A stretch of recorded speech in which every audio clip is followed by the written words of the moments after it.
When you understand how your mind works, you gain more control and lower your stress. Here's how your mind works. The higher, outermost layers of your brain are known as your cortex. When you use this part of your brain, you're accessing your cortical mind. Your cortical mind gathers information from the senses, which we call perception. They can also be stored and retrieved as memories. Sometimes our cortical mind makes creative changes to those representations, which we call imagination. The cortical mind also reasons and processes thoughts. When our cortical mind can perceive, know, imagine, and reason, we can problem solve, and so our lives work better. But for the cortical mind to function to problem solve, there has to be enough safety. There's a part of your mind that is always working on knowing whether or not you're emotionally and physically safe.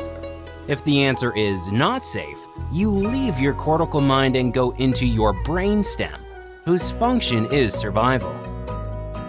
Here you can still sense things, but the information is less detailed so that it can be transmitted rapidly, allowing you to act quickly.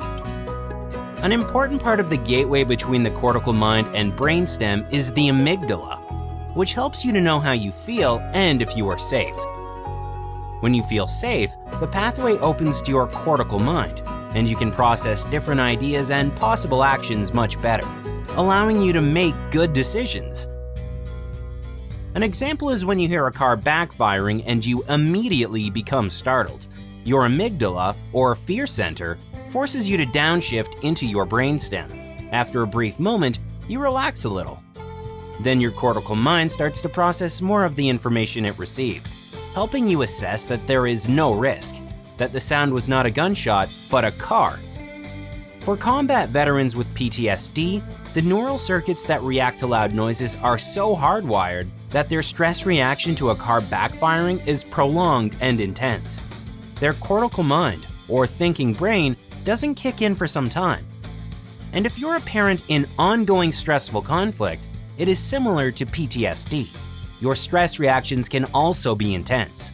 It is difficult, but you can teach your brain to soften your response to perceived threats.